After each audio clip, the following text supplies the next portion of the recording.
Namaste. Good morning, dear students of Class 8. It's me, Sabina Shrestha, your science facilitator. I'd like to welcome you all in distance learning class of Class 8.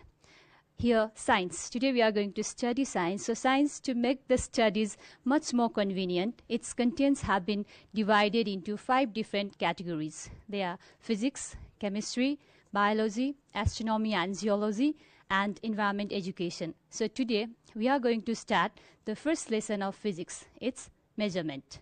Yes, when you heard the lesson's name, you've already got a revision.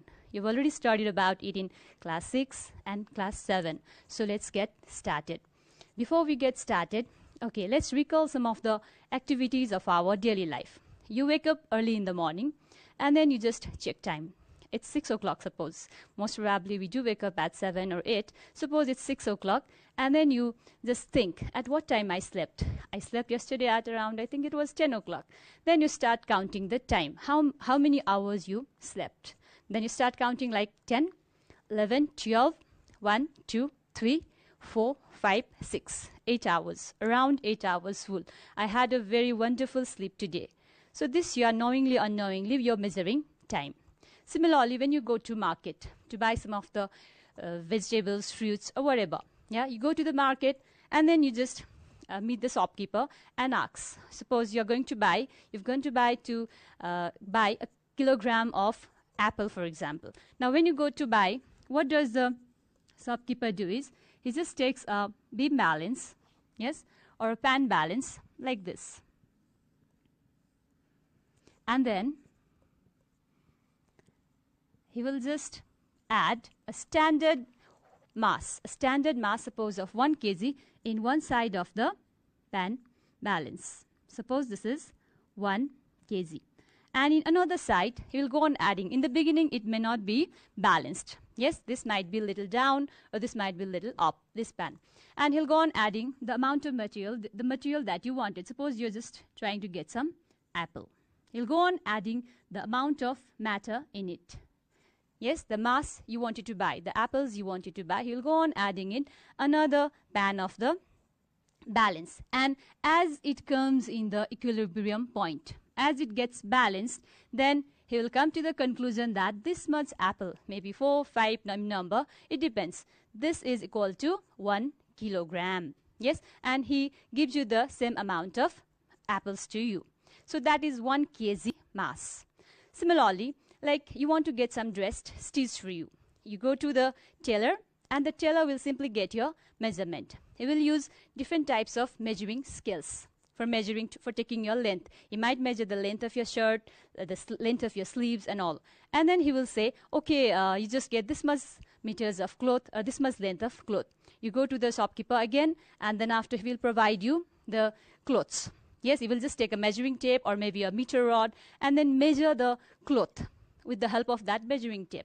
And then we'll provide you the amount, the length you demanded. So all these activities, when we have recall of all these activities, what's going on actually here is simply the comparison. The comparison between an unknown quantity. See, like how much apple would be 1 kg, we didn't know. So the comparison was going on there. Yeah. And like you just counted the hours, the time. There also the comparison was there. And while buying clothes also, the comparison. So simply we can say, from this we come to the conclusion that measurement is simply the process of comparing. Comparing what? An unknown physical quantity, the quantity that we didn't know. How much is it? We're going to compare that unknown quantity with a non-standard quantity of the same kind.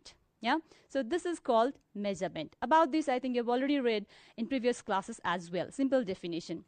Now, why it's important then? It's very, very important. I have already said knowingly, unknowingly, everybody is using measurement in their daily life. So, why it's important? There are lots of importances of measurement. Few points I have listed out here. Like, it's necessary for trade. Like to buy the things, to sell the things. The comparison is required. Yes, so for trade transactions, it is required. In our daily life, in cooking purpose also, it's required. Like you want to cook something and while cooking, okay, if you have no perfect measurement, then the food may not be much delicious. Like how much oil you have to keep or how much salt you have to keep or whatever. So in all these, measurement is required. Not only that, to carry out different scientific experiments also, the scientists, they follow the process of measurement. So all these, and that's why to get the reliable exact measurement of the unknown quantity, measurement is important. So this is about measurements important. Now while we measure, we have to measure various quantities. Yes, we're going to measure the quantities. Now there are different types of quantities. Like some quantities we can easily measure and some quantities are not measurable. So the quantities, like you want to measure measure your height. How do you measure? You simply just stand against the scale kept over the wall, and then you stand and just using a scale you might get your height measured. Not only that, you want to measure like suppose I want to measure the length of this duster, for example, the wiper. To measure it, what will I do? I'll just get a scale and then just keep it like this. The duster is here, and then after I'll just keep it straight, keeping it exactly in the point. I'll just keep it, and then I come to the conclusion that it's exactly 14 centimeters. Yes, so various quantities can be measured. If the quantities can be measured, those quantities are called as physical quantities. For example, length. Length is a physical quantity. Yeah, we can easily measure length. We can measure mass, like just before we had the example of buying various things. Mass, it can easily be measured. Like time, we can easily measure time. Yeah, we can measure temperature in case you have fever. We can measure temperature using the thermometer, or the brightness of light. Yeah, the current flowing. All these can be measured. Not only that, how much work you do, how much pressure is applied, all these things can be measured. So the things that can be measured, those things are called measurable. Those things are called physical quantities. I think you are viewing the slide. The quantities which can be measured are called, and they can be easily expressed in mathematical numbers, they are called physical quantities. These are few examples of measurable quantities. Now what if the quantities cannot be measured? See, like some of the feelings like emotions, things like emotions, maybe like you are hungry, you're angry, or maybe like you are having some problems. Yes, you are tensed, or you love somebody. All these things, emotions especially. Yeah, you're afraid, you're happy, you're sad. These emotions cannot be measured. So for this, what happens is, like these quantities are called as non-physical quantities. They cannot be measured. Yeah, these quantities cannot be measured, so these we call as non-physical quantities. You can just see over here in the slides the quantities that cannot be measured. They are non-physical, and the examples are also here. Yes, now if the quantities can be measured, now we move on to the main topic. If the quantities can be measured. Okay, first of all, let me list out. We just discussed about physical quantities. Just now we discussed about physical quantities. I'd like to show the slides once again. Physical quantities, yeah, and also we learned about non-physical quantities. We've already discussed about its examples. Measurable ones are called as physical quantities, and non-measurable ones that we cannot measure. Like I love somebody, I love my parents, but how much? We will say I love this much, the whole around the universe. But is that the example? Of course, that can be taken as example, but that is not measurable. How much is all around the universe? Yes, so in such case, if it's non-measurable, it is non-physical. That's about the quantities. Now our main concern here is if it can be measured. Yes, the physical quantities that can be measured. Now we are going to study about its types. Physical quantities. So these are furthermore divided into two more types. Physical quantities, they are furthermore divided into two more types. Let me just rub it out. So physical quantities, these are of two types. First one is fundamental physical quantities. I'll just write here fundamental quantities. Fundamental quantities are those quantities. Now see, let me just explain few examples first of all. Like you want to measure length. I've already shown you the example using scale. Yes, I want to measure the length of the board, I want to measure the length of anything, or I want to measure the height, my itself, or whatever. Or like you want to measure your the thickness of any object, thickness, breadth, length, whatever. I will use the measuring scale. Yes, the scale, measuring tape. We can measure length very easily. And if you want to measure, suppose the mass also can easily be measured using beam balance, using pan balance or physical balance. Different balances are the weighing balance and all. These can easily be measured. Time, watch is there, clock is there, different types of clocks. Yeah, and if you want to measure temperature, thermometer is there. All these things, see, which can be directly measured, which do not depend on any other quantities. Those quantities are called fundamental quantities. You can simply take few slides here. The fundamental quantities here, see, like length, mass, time, I have already said, temperature, current, electricity, amount of substances, luminous intensity or brightness of light. This is called fundamental quantities. Once again, I'd like to define the quantities which do not depend on any other quantities, which are independent, which can be measured directly. These quantities are called fundamental quantities. And secondly, we have derived quantities. Now derived, when we just have a view at this word derived, it's much clear. With the word only, we get the complete definition. Derived, of course, it's derived from some other quantities. Now, some other quantities means which quantity? Yes, from fundamental quantities. So, derived quantities are those quantities which are derived from fundamental quantities. That means it depends upon other quantities. Let's take some examples. You want to measure, for example, okay, simply the surface area of this duster. Yeah, you want to measure the surface area simply. So what do? We need to measure its length, we need to measure its breadth. Simply the plain surface area. Like this we take, and simply like here, for example. Okay. I'll just measure its length using the scale. I will simply measure its length here. Just before we found it was 14 centimeter. Sorry, it was 14 centimeter. And if I measure its breadth, it would be, it's 5. Yes. So if I have to find the area, the surface area of this duster, so how do we find out?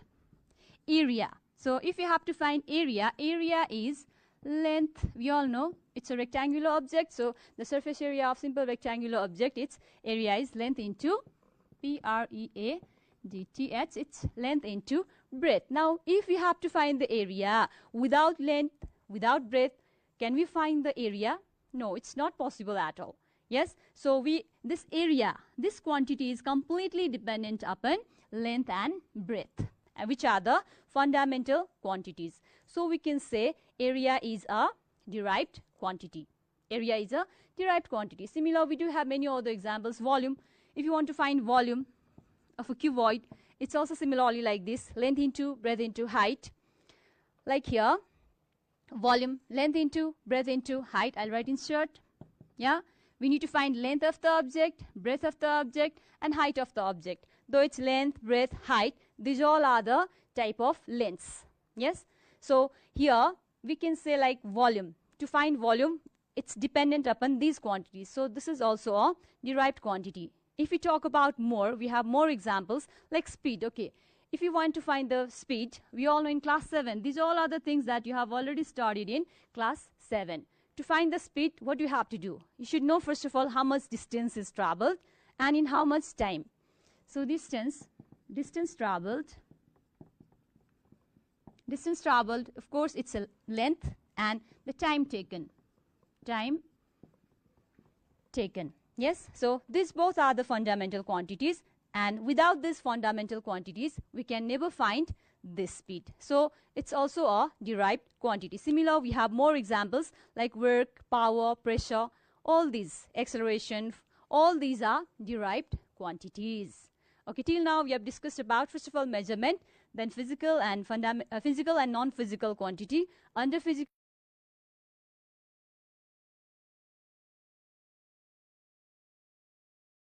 if we are clear up to here, then let me move to another topic. Like just let me recall the slides once. It's already explained. You can just check out. area, length into breadth, volume, length into breadth into height, speed, distance traveled upon time taken, pressure, force by area. These all are based on the topics that you already learnt in class 7. Work is force into displacement. You have solved lots of numericals related to this in class 7. Now we are going to move to units. So units. It's okay, to start up with the topic, we were saying, like we were discussing before, like you want to buy something. You'll go to market. You wanted some amount of fruits. You'll go to market and say, suppose sugar. You wanted to buy some amount of sugar. You go to market and you ask, okay, give me little sugar. Little means how much will you give? Yes? And then to make the shopkeeper much clear, give me 2 sugar. 2 means, what does it mean? It gives no sense at all.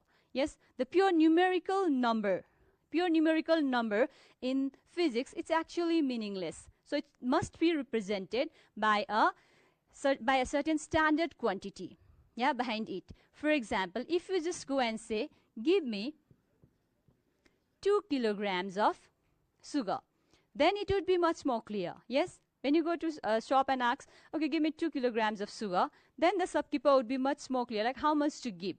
If you write just 2, what does this 2 mean? Whether this 2 is 2 hour, or what does it mean? Whether it is 2 seconds or 2 degrees Celsius, it's not clear. So to make the meaning, to give the meaning to the quantity, a unit is used. So we can define unit as a standard quantity. Unit is a standard quantity. And in terms of units, all other physical quantities are measured. Okay? Like in terms of units only, all these physical quantities that we learned, which are measurable, all these quantities are represented or explained, presented. Like for example, if I say 2 kg, I'll be much more clear that I wanted to say about mass. If I write here 2 hours or maybe 2 seconds or whatever, see, like this both represented time. Yes? If we say, like for example, 2 meters, yes, then it's also representing time. It's representing length. So these are the units which complete the sense of the number. Like if I say only 2, 3, 4, it gives no sense at all. So this is unit. You can just check the definition. The unit is a standard quantity in terms of which the other physical quantities can be measured. So again, now units are also of 2 types. This is the main topic that we have to focus here. Units. Units are of 2 types. The first one is fundamental units. Okay, again like before, you remember fundamental quantities. Okay, but quantities and units are different things. Okay, the measurable things, those are quantities, physical quantities we discussed before. Yeah, and they are represented in some quantity. That is the unit. The standard quantity is the unit. Now here, fundamental units, the first type of unit. Now here again, fundamental unit is the unit. Like here, meter. Let's discuss a little bit about meter. We represent it by m. Yes, this is the unit of length. Meter. It's a fundamental unit. It's independent. Yeah, this unit is independent. It doesn't depend on any other unit. See, the units which are independent of other units, which do not depend on any other units, these units are called fundamental units. Like mass, this is the fundamental quantity. Mass is the fundamental quantity. And kilogram, it's measured in kilogram. kg, you can say. Like, let me represent this along with the units. Yeah, these are the examples. You can just see the slides. Length is the fundamental quantity and its unit is meter. Yeah, we can directly get meter. You are seeing like SI unit is written over there. Don't get confused. We have already discussed about system international or international system of units in previous classes.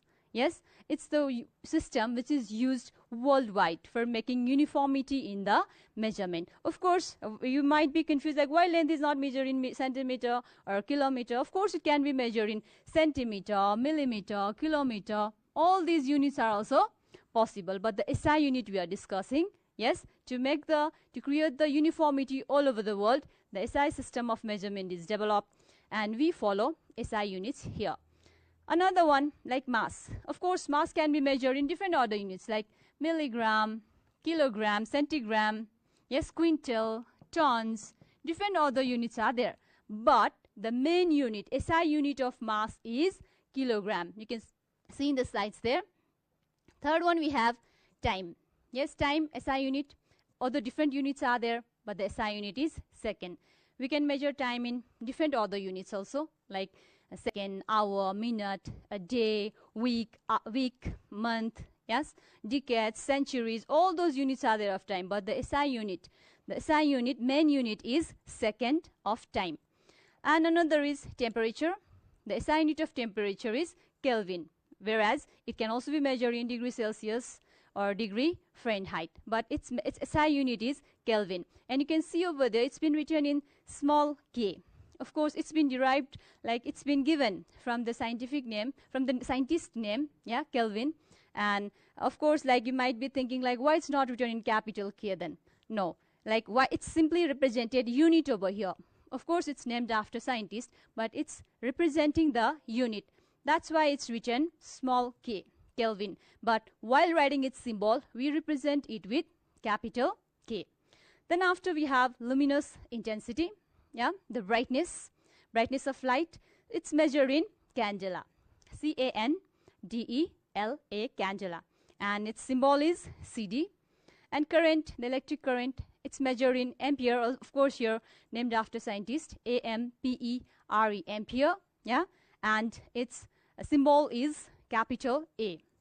And another is amount of substance, different amount of substances. It's different than mass. Please remember the amount of substances, and it's measured in mole, M-O-L-E, mole, and its symbol is simply M-O-L.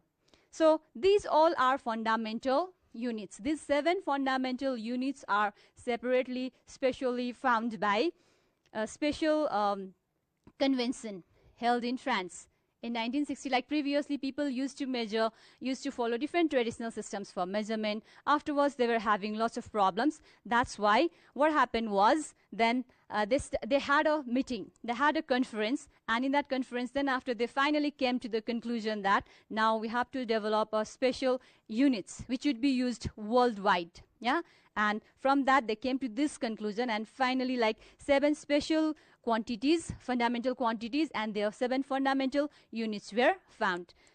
And next one we have is derived units. Derived units, now again similar. Derived units are the ones like which are dependent upon the fundamental units. Yeah, second one is derived units.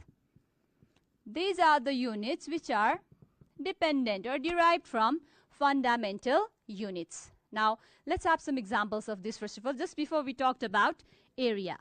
Area is the derived quantity. Yes, so area is the derived quantity. Its unit is also derived unit. Now, area, we have already written before, the surface area of like simple rectangle, its length into breadth. Now, length is measured in meter. In SI system, length is measured in meter, breadth is also measured in meter.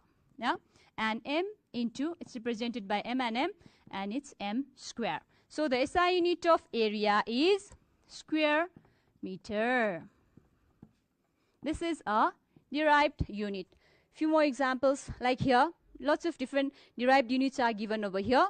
See, area square meter, volume cubic meter, velocity meter per second. Without meter, without second, how can we get the unit of velocity? Yes, so these all are the derived units. Like force, it's Newton.